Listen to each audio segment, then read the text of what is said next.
Um, in fasting, water fasting, juice fasting, do we still take our supplements? Because Always.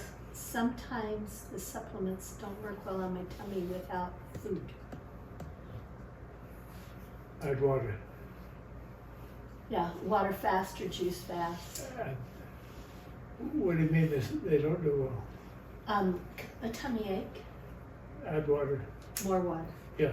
If you take supplements and you have any pain, you need more water. Thank you. When it comes to inflammation, there are 3 points on the triangle. What are like the highlights of each of those points that might contribute to inflammation? That might contribute. But it would, that do contribute to inflammation. So there's the mental. Starting at the top, mental, emotional things that cause inflammation are hate, envy, jealousy, fear. Those are all bad. You can't afford to do them. They will affect the quality of function of the tissue. Okay. Under structure, if you have a misalignment in your spinal column, pelvis, including the cranium, neck, ribs, pelvis, misaligned, that subtracts from the quality and quantity of nerve function, then tissue functions less efficiently. Chemically, anything that exceeds tissue tolerance that causes irritation, which can be too much food, too much of the wrong kind of food. Now, that's the answer, but let me make a further comment. You use the word inflammation. Inflammation is a normal, natural, early step in healing tissue that's been damaged, stressed, aggravated to the level that it exceeded tissue tolerance. And tissue is breaking down. If it's early in the breakdown process, we call it a functional problem. Functional means it's not able to work correctly. Okay? If it continues to not work correctly and starts to break down beyond tissue tolerance, then you have pathology. So like a spectrum. Early, late. Early is functional. Functional over time can become pathologic. Whenever that happens, the body does what? Will automatically, without you ever knowing about it, thinking about it, even being aware of it, the body will always, if it can, if it has the energy available, will always start to repair. So if you ask the question, I stubbed my toe, doctor, when does the healing start? Well, if you stub your toe 10 minutes ago, the healing has already started. If you stubbed your toe, let me back up. I had a lady yesterday who complained of pain in 2 fingers. She said that I had that pain started several months ago when I was pulling things out of my garden. Well, I checked them. They were out of alignment. The joints were both out of alignment. So she had exceeded tissue tolerance. She had strained the joint, strained the tendons, misaligned the joint space, the body had started to heal with inflammation, so that it was painful, it was red, it was fluffed up a little bit. It would never heal. If it did, it would heal crooked. So I showed her what to do to help the body realign and reestablish proper function in the finger. Right then when we did that, it felt better and she had better motion because she got some new realignment. Now, her body had been trying to fix that for probably 4 months and was not doing a good job because it was crooked. But now she can finish healing just fine. So once balance was restored, the healing can do its complete job. Think of these 3 words. MBA, motion, balance, and alignment. Motion comes first. So when I checked her finger, the joint was not moving properly. So she had poor motion. Balance means we get in harmony with the tissue around it. And remember, all joints have a place. All joints have a design to fit snugly into the joint next to it. Or sometimes like in the foot or the hand or wrist or the head, maybe 2 or 3 other bones. They all designed to fit right there. So we want motion, balance, and then fine-tune alignment. The fine-tune alignment will always come last. You can't get fine-tune alignment without proper motion and proper balance. And that's why a lot of people go to chiropractors and physical therapists and physiatrists and get relief but never get correction because they never get proper motion and proper balance. The doctor says, I'm going to line you up.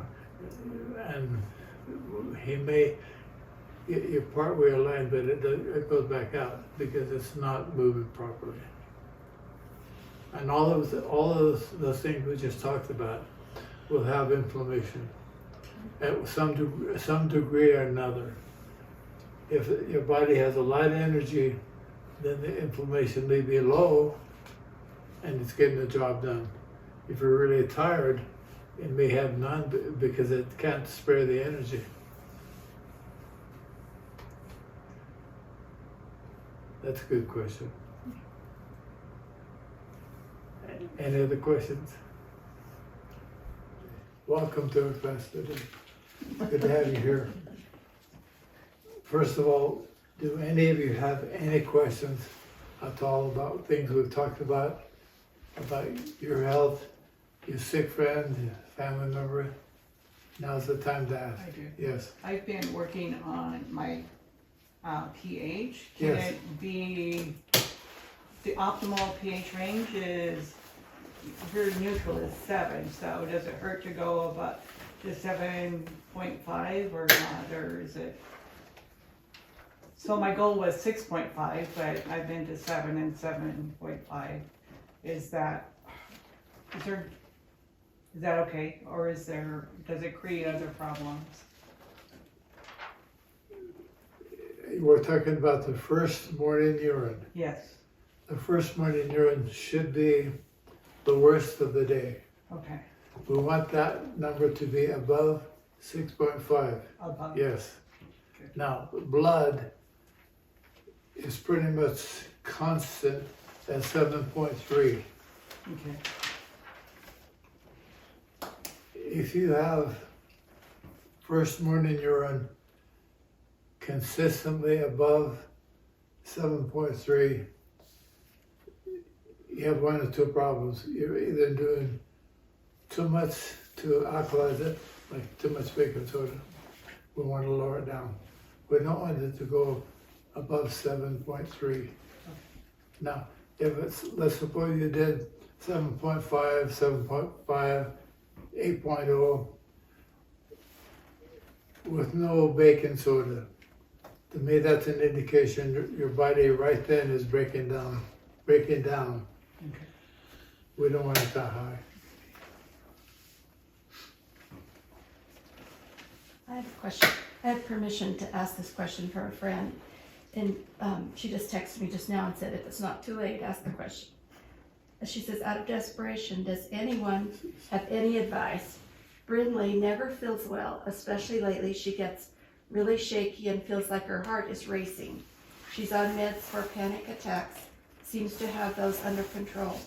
But I started giving her my Apple Watch when it happens, and her resting heart rate can be upwards of 138 while sitting there. I've spent hundreds of dollars on appointments. She's had EKGs, it's a heart specialist. 2.5 years ago, she said, what the heck do I do? It doesn't seem healthy to have your heart rate suddenly climb like that. Makes her feel unwell all the time. And How old is 16. How old is she? She's 16. 16. Or 15 or 16. So, without seeing the patient and doing an exam, an assessment on the patient, if the body has a need for more blood in any area at any time, it has basically a few ways to get more blood. Generally, it will have increased pressure. You can also have increased rate, either one or a combination of both. The other thing that can happen is it will have what's called vasodilation, where the blood vessels get bigger, and that would usually cause local redness, local swelling. She probably doesn't have that. I haven't noticed, I don't see her that close up. There's a picture of her shaking, but I don't know if you want to see that. We'll talk about it later, but she probably has some underlying condition somewhere in a system, in an organ, probably, that needs more blood. Okay. And if she's shaken, that's affecting the nervous system a lot. So it's probably related to her head. Okay. Maybe not, but it could be. That's a good question. Thank you. Yes. On Friday, Judy came, and she is so excited. Thank you so much for helping her. Yes, thank you She's for looking sending her forward in. to coming again. But you gave her the gray book, and Yes. she studied the green book again, and she got out the gray book, and it's all in Spanish. So I said, I give her a Spanish one. I said, I've got one. And so my husband went to take it, and mine that I took from here was in Spanish. So I gave her my English one. That's a replacement. Okay. Thank you. I did. Thank you. T-Zone sent me a box of books. I didn't ask for them, but they sent me a box of books, and I haven't even looked at them. So I didn't. Thank you for telling me. What about hypothyroidism? Probably a nutritional deficiency. Okay. Probably iodine, but maybe some combination of them. Well, Could that be would- related to either a dietary deficiency or probably an assimilation problem in the gut. Okay. Good questions. Any others? Speaking of iodine? Yeah. Iodized salt. Yeah. Is it good or bad, or is it a good way to get iodine? No. Okay.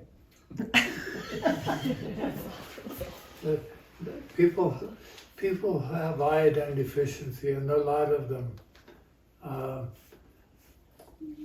When I find somebody that has a thyroid problem and they need iodine, typically we'll give them an iodine supplementation 5 to 10 times greater than the recommended daily allowance for iodine for about 10 days or 2 weeks. Because if they have a deficiency, they probably had a deficiency for a long time. And so it's a catch up. But when you get caught up, then you only need a little bit. So the big question is, why the deficiency? Usually it's an assimilation problem. And as we've talked in the past, most assimilation problems are caused from misaligned structure. So you have a spinal column that has a regional or a segmental subluxation, so that the organs do not have adequate nerve function to allow for normal food processing, digestion, and assimilation. That's very, very common. And unfortunately, those kind of problems start out in infants. Recently, I've seen a few infants that were they're in the chair and they slump down, and that messes up the back because they're not in a good posture. And if they have digestive problems, they start early and the spine gets distorted, and then it messes with the head. So it's a chain reaction. Sometimes it takes a long time to get over it.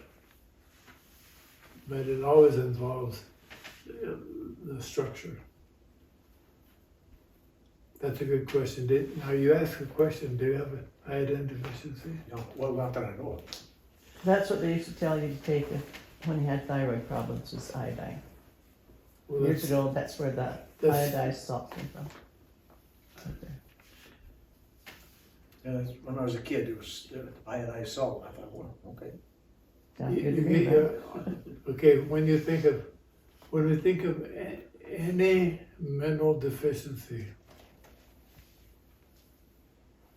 like if you have a chromium deficiency, you may have a tendency toward diabetes.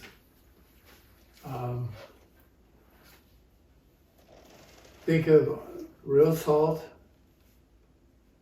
and vegetables. And vegetables are number 2 because most of our vegetables currently are mineral deficient. So you can't depend totally on getting your minerals from the garden because they're not in the soil. The soils have been depleted significantly, and the solution is the real salt. So if you have one mineral deficiency, you probably have its companion, That's correct. like chromium, vanadium, are companions, and so you probably have to balance those two out. And the way you If balance you get it, one too heavy, then the other one is depleted. exactly, and that's one reason why I'm not big on recommending single minerals, because if you take them like iodine, even though I said we go high dose for a short time, if you stay high dose for a short time, you drop other minerals out. So you go back to get, that's a temporary solution until you get back with homeostasis. Thank you for this question. Yeah, hot. Why all of a sudden do they soak themselves? Too many covers. You're talking about men? Men, When they wake up sweating? yes, in the middle of the night. It's probably related to the pH and the sugar. Oh, that makes sense around the holidays. The body will try to burn the extra things that it doesn't need at night. That's part of the recovery process. So the solution to pollution is what? Dilution. With what? Dilution. Water. Water. Yeah, and he drinks that every night and through the day, but Have them drink more sooner. more sooner. Okay, More sooner. okay, Small amounts. right. If you drink a large amount at one time, you create a high and low in the blood with blood sugar. You don't want that. Okay. Level with. Okay, I believe in dilution, so I've been drinking a lot of water, but my skin is so dry and my mouth is so dry. It's not because of lack of water, it's because of lack of oil. Oh, okay, Oil, you know, my fat. all right. Prime rib for dinner, baby. Just kidding. I got one for Christmas. B vitamin, B vitamin. bacon, butter. How about fish oils? Fish oil Same. capsules. I'll take 2 Okay, more. so- A wide variety of Everything. fats, Good fats. good fats. Not hydrogenated vegetable oil. No. Not hydrogenated vegetable. Not partially hydrogenated. Do natural oil. Question or code, thank you for coming, it's good to have you. So, do any of you have any questions to start with?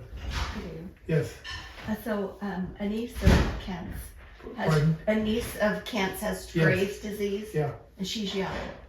That's an autoimmune, isn't it? Graves' disease. yes, And is there anything, I know she has a doctor, but he just said, is there anything you might suggest? yes. What's that? Let me explain one thing Okay. first.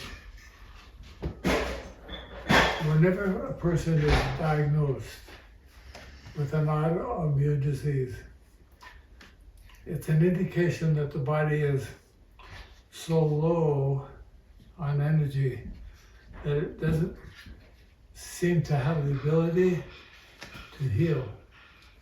So it starts to self-destruct, and they label it autoimmune. And it gets worse and worse and worse. So whenever I see a person who has any kind of autoimmune disease, whatever it may be called, the diagnosis is usually named according to the tissue that's being affected the most. So autoimmune person can have multiple other diseases. Does that make sense? That then falls into the category of autoimmune, which means that they're on the way down. So what do? We take a look at the person like we're going to talk about today in our class.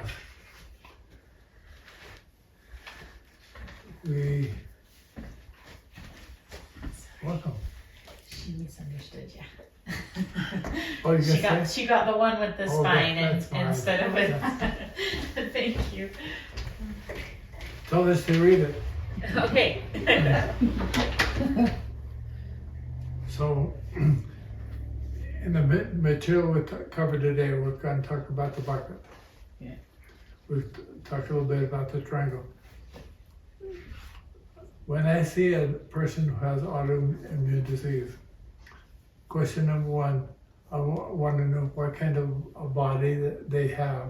Is it a good solid body, or is it worn down and weak and frail and easy to puncture and have a hole that drains energy out? She was a gymnast, amazing gymnast, and then got too tired to keep that up, and then she was a cheerleader and she had to give that up. How old is she? She's probably 16, maybe 17.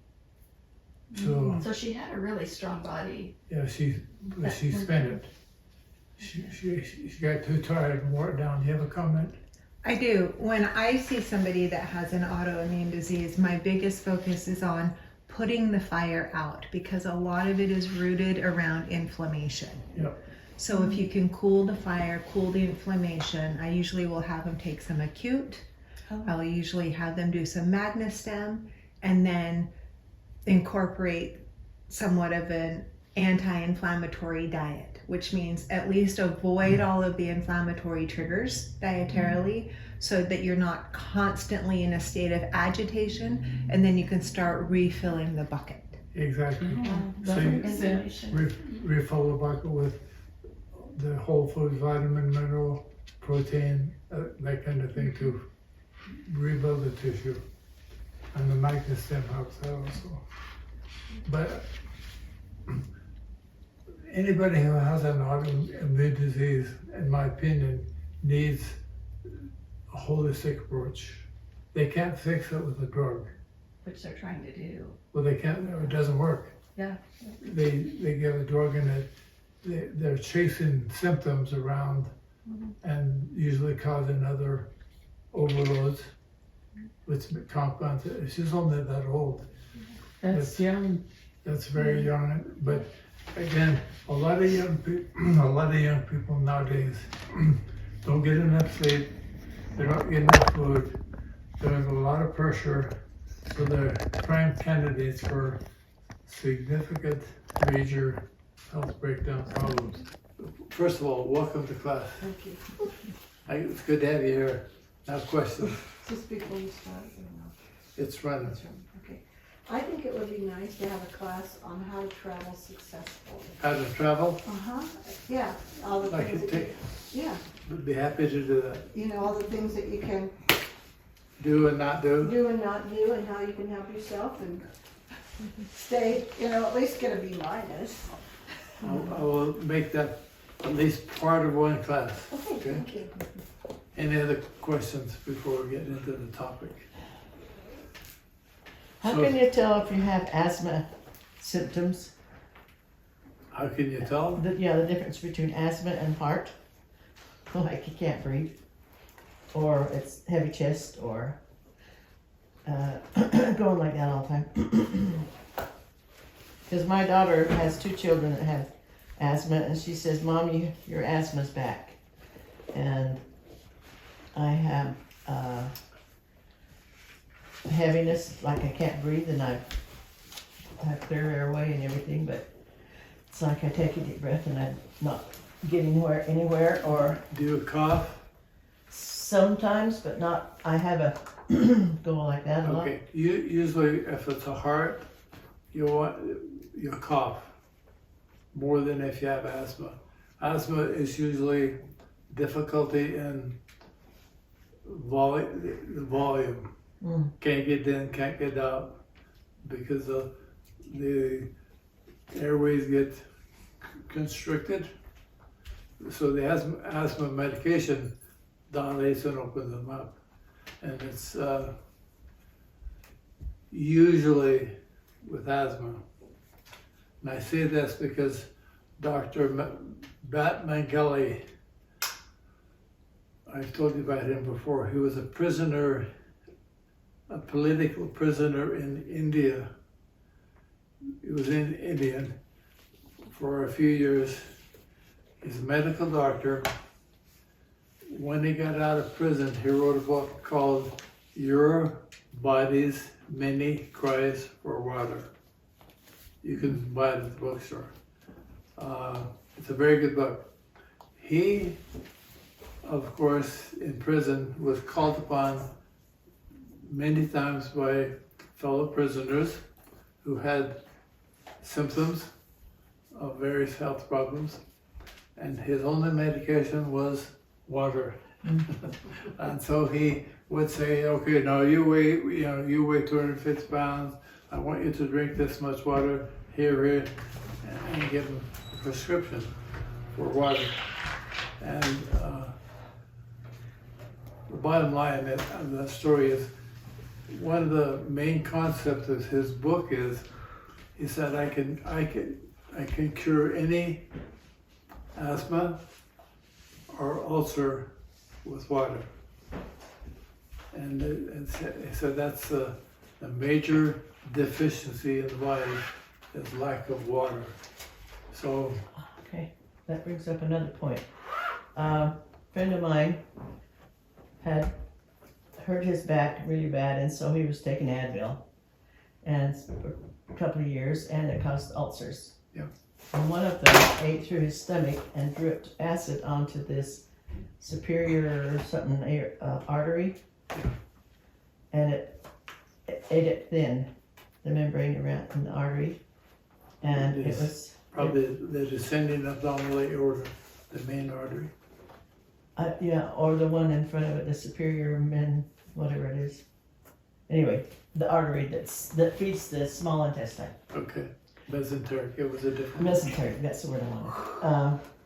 I'm not sure, but I think it was that one. But anyway, it made the membrane thin, so when they went in to repair the ulcer, they just said, uh-oh, this is gonna rupture any day, you know, so they just closed him back up.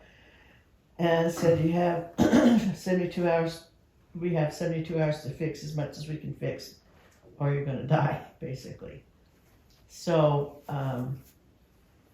they gave him some mucus-causing medication so that it would film Yeah. over the artery. Now, I did not know that ulcers could eat through into the rest of into the cavity and leak into the cavity.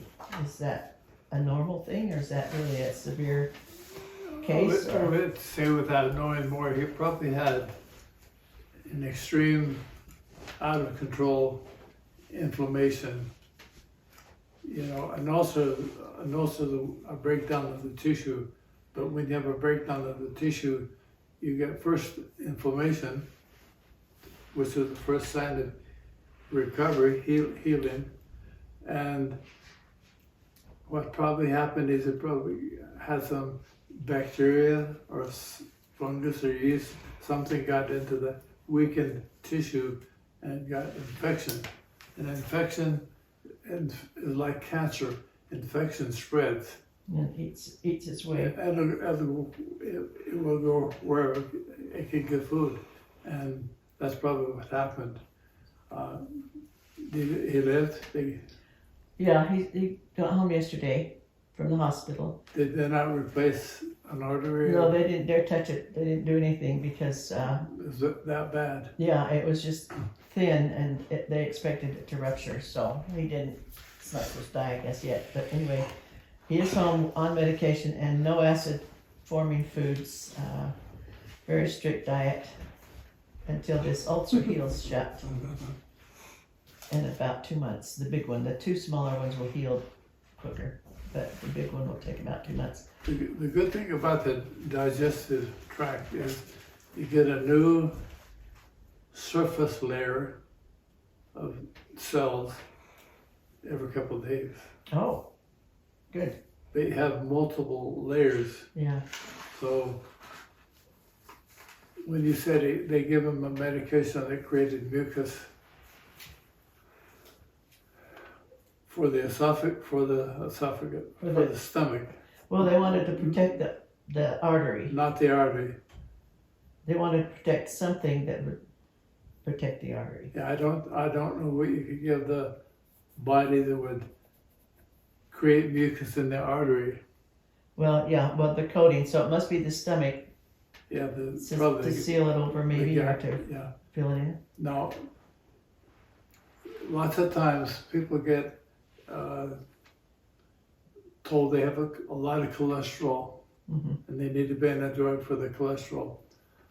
Without telling the whole story, the liver makes cholesterol every day, and part of the reason is if you have irritation to the lumen, the inside lining of an artery, the body will protect that, like Patch it. will patch it with cholesterol. Yeah. Like with it's a mucusy type film to protect that injured cell wall until it has time to heal. Yeah. So the liver is all the time, you know, juggling the amount of cholesterol that goes through the body depending on need. Yeah. So that's one of the reasons why I'm never real happy when people get told they have high cholesterol and they need to take a drug to get rid of the cholesterol. Which will kill them. It's like, hey dude, the liver's gonna, whatever you get rid of, the liver's gonna replace if the body needs it. Unless the liver is so bad it can't do its job. Yeah. Which happens. The doctors get really upset. Well, they used to. When I'd say, no, my cholesterol's a little elevated, but I'm not going to take anything. So That's okay. It's your body. yeah.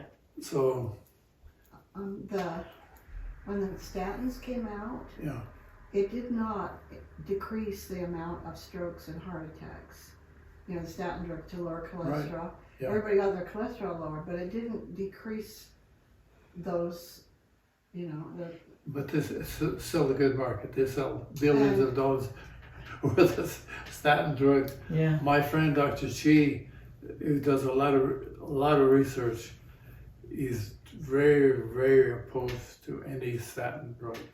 they said it's not the cholesterol as much as it is the inflammation and other things that are caused by, you know, not elevated cholesterol, that are causing the heart attacks and strokes. Thank you for that comment. Okay.